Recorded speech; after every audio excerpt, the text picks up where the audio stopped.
Waalaikumsalam warahmatullahi wabarakatuh. Perkenalkan, nama saya dari Putra Pratama. Di sini saya sebagai guru pengganti dari mata pelajaran fikih ya. Guru aslinya gimana Pak guru asli? Gimana kabar teman-teman hari ini? Baik. Oke, di sini kebetulan saya akan melanjutkan pelajaran yang telah disampaikan oleh Bapak Adam. Ya, di sini saya akan membahas sedikit tentang sholat tapi dalam kondisi Itu aja digedein dari apa? Menurut teman-teman bagaimana? Apakah diperbolehkan untuk sholat fardu itu dalam kondisi berbaring atau dalam kondisi jongkok atau gimana? Boleh Pak. Boleh Pak. Nah, kemudian ini ada kendala teknis di sini. Kalau kita di mana kamu? Apa nih? Di sini.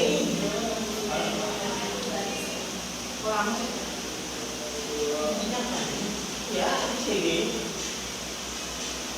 Baik, berhubungan dengan kendala teknis, kita lanjutkan saja. Bagaimana menurut teman-teman? Apakah wajib hukumnya buat orang yang berada di rumah sakit cuma bisa berbaring untuk sholat fardu itu tetap berdiri? Apakah wajib hukumnya? Sunnah. Harus diperbolehkan ya? Ada Keringanan. ada rukuknya. Kemudian dalilnya apa? Nah ini dalilnya nih. Baiklah hukum, baiklah tentang yang adalah baca. Nah yang artinya dan apabila engkau Muhammad berada di tengah-tengah mereka,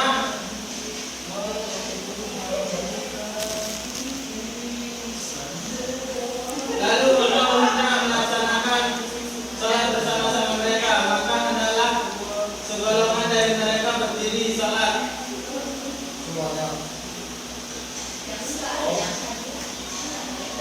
Kemudian, nah itu selanjutnya ya, maaf pada ini nih, burung, bentar, bapak, jadi itu ya, siap Pak. Nah gitu Pak. Melek. ESC. Ujung kanan. Nah, nantinya dan apabila engkau Muhammad berada di tengah-tengah mereka, sahabatmu, lalu engkau hendak melaksanakan salat bersama-sama mereka, maka hendaklah golongan dari mereka berdiri salat, menyempurnakan satu rakaat. Maka hendaklah mereka pindah dari belakangmu untuk menghadapi musuh, dan hendaklah datang golongan yang lain yang belum salat. Lalu mereka salat denganmu, dan hendaklah mereka bersiap siaga dan menyandang senjata mereka. Orang-orang kafir ini agar kamu lengan terhadap senjatamu dan harta bendamu. Lalu mereka menyerbu kamu sekaligus, dan tidak mengapa kamu meletakkan senjata-senjatamu. Jika kamu mendapat suatu kesusahan karena hujan atau karena kamu sakit, dan bersiap siagalah kamu. Sungguh Allah menyediakan azab yang mengenakan bagi orang-orang kafir. Itu. Nah itu dalilnya. Ya.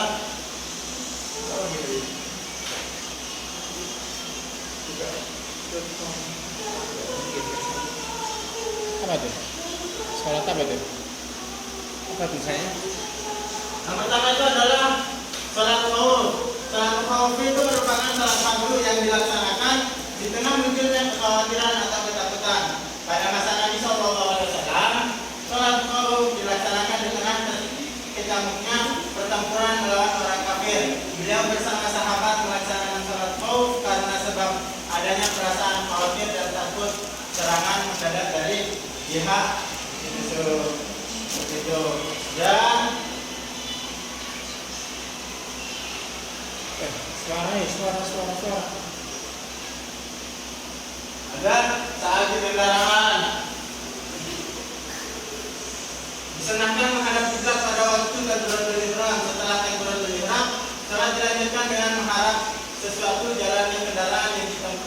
ini sunnah. Yang ini dianjurkan ketika mengetahui dengan jelas arah kiblat. Dia tidak mengetahui arah kiblat secara pasti, salat dapat menghadap ke arah sesuai lazim kendaraan. Nah, ini dipercontohkan ketika misalkan nih kita di kereta, kita nggak tahu tuh arah kiblatnya di mana. Nah, kita bisa sholat menghadap ke mana saja, mau arah selatan, barat, timur. Nah, kalau kita nggak tahu, tapi kalau kita tahu, kita hendaknya melaksanakan sholat itu takbiratul ihramnya itu harus ke arah kiblat. Asal isinya ketika belok kapalnya atau belok keretanya nggak jadi masalah. Yang penting awal mula kita sholat saat takbiratul ihram kita harus menghadap kiblat. Selanjutnya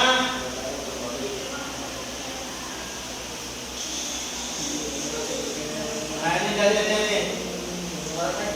Kalau kiblatnya di belakang Kalau kiblatnya di belakang kursi, kalau itu menyusahkan kita sendiri, itu nggak jadi masalah. Kita menghadap ke sana aja. Contohnya kayak di kereta tuh, kayak di kereta, kiblatnya itu di belakang kita. Kalau kita mau pindah kursi duduk, kadang nggak peka orang di depan kita itu.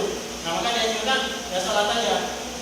Mau menghadap ke sana juga nggak jadi masalah. Soalnya kalau kita memaksakan, kalau di kereta itu nggak bisa, mentok. Contohnya kayak, lanjut. Tapi apa contohnya? lanjut. Dia juga lanjut. Penjelasan. Sama bisa ada.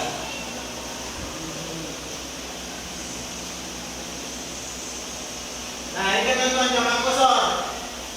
Karena ketika kita berpergian itu, misalkan kalau saya dari sini ke Madura, saya akan selalu melaksanakan jamak kosor ataupun jamak takbir. Nah jamak kosor, jamak dan kosor adalah dua rukshoh keringanan dalam sholat yang diperbolehkan dalam kondisi tertentu. Nah ketentuannya pun ada jarak-jaraknya, bukan sembarangan. Misalkan mau kesini dari sini ke Beijing, itu belum diperbolehkan. Itu kosor, itu jamak. Ya mungkin nggak tahu berapa kilometer dari sini ke sana, belum juga, belum termasuk kan. Ketentuan jamak adalah menggabungkan dua sholat dalam satu waktu. Ada dua jenis jamak. Yang pertama adalah jamak takdim, menggabungkan sholat berbelum waktunya, misalnya zuhur, asar, kemudian waktu zuhurnya, gitu. Kemudian jamak takdir, menggabungkan sholat setelah waktunya, misal zuhur, asar, asarnya. Ini biasanya kita kalau takut ke depannya atau asar menjelang maghrib, lebih baik diadakan itu adalah jamak takdim. Kalau subuh asar. Baik, tidak diperbolehkan. Nah, ada juga keterangan bahwasanya sholat maghrib, sholat subuh itu tidak bisa dijamak karena dia berada pada waktu yang panjang. Ya, kayak gitu. Nah, kemudian kalau sholat maghrib ke sholat isya itu kalau berjamaknya berapa? Nah, itu ada beberapa pendapat ulama. Kalau saya lebih meyakini bahwasanya tidak dikurangi daripada jumlah sholat itu sendiri. Jangan sholat. Ya, 3 sama 4. Itu. Kecuali dengan nakal saya. Nah, ketentuan qasar adalah sholat yang dilakukan dengan jumlah rakaat yang lebih sedikit dari biasanya, yaitu rakaat untuk sholat yang biasanya 4 rakaat, zuhur, asar, isya.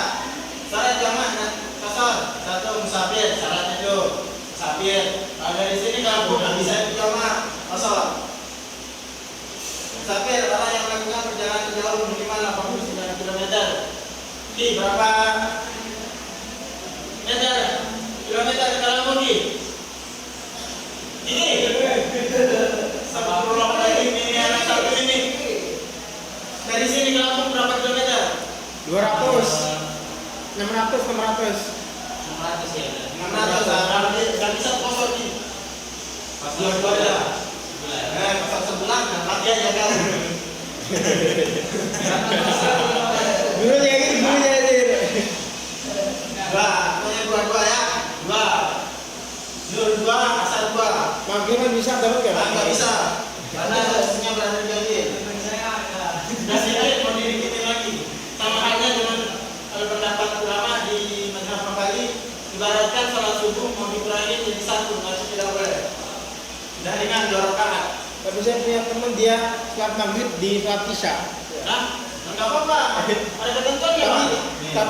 Tapi gak lagi musafir Pak. Nah, itu Ini Pak, yang pakai kacamata.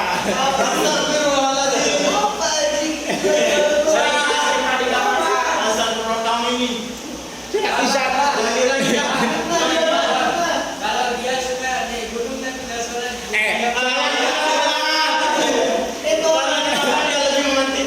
gunungnya daripada Teman saya sholat isya jam 12.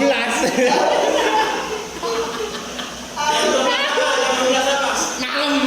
jadi masalah. Ada beberapa pendapat ulama itu salat isya itu lebih bagus dihadirkan. Nah, ini Dihadirkan lebih bagus. kan bisa gitu.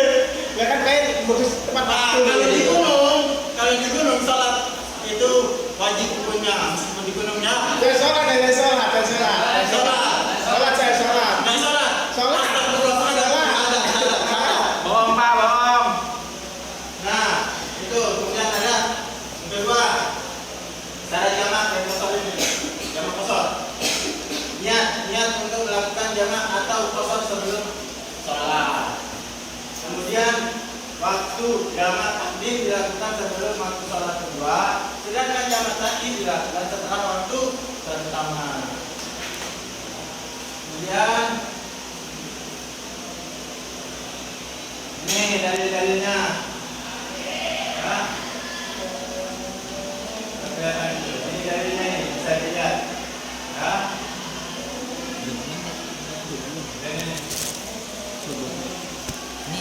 Nah, salat yang sakit, salat sambil berdiri, salat sambil duduk, salat sambil berbaring. Nah, orang sakit itu kan ada bermacam-macam. Nah, ini. Nah, bisa dia salat sambil berdiri, bisa salat sambil duduk, sambil berbaring pun bisa. Bahkan kalau kita setelah dulu mau salat cuma bisa memedipkan mata. Kalau cuma bisa pakai telunjuk, nggak apa-apa. Karena gini Pak, gini. Ya. Kalau cuma telunjuk doang bisa gerak nih. Cuma telunjuk. Misalkan Allah berdiri, dia kalau rukuk kayak gini. Bisa. Kalau yang geraknya cuma gini kan Hah? kalau sholatnya sambil handstand. Itu ya. Bisa. Mau sambil apapun, dalam kondisi apapun, salat itu wajib hukumnya. Wajib ya? Wajib. Yang menjadi mana Pak? Sholat Jumatnya. Jelas. Koneksi. Makanya dalam sholat dalam keadaan sakit, takut dan perjalanan dalam untuk tetap mendekati diri kepada Allah Subhanahu wa Ta'ala.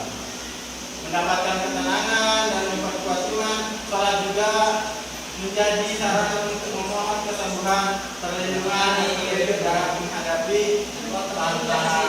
Nah, bentar lagi kita mau melaksanakan ujian ini.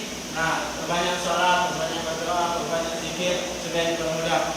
Mungkin itu dari Bapak ada pertanyaan? Pak, kalau nggak ujian kan harus berdoa. Harus tetap sholat. Meskipun di dalam kondisi di gunung mau di mana pun. Iya, itu Pak yang sering ini. Ya, mau ngejar ininya mantannya pun bisa. Ya, Itu kan budaya alam. wajib itu.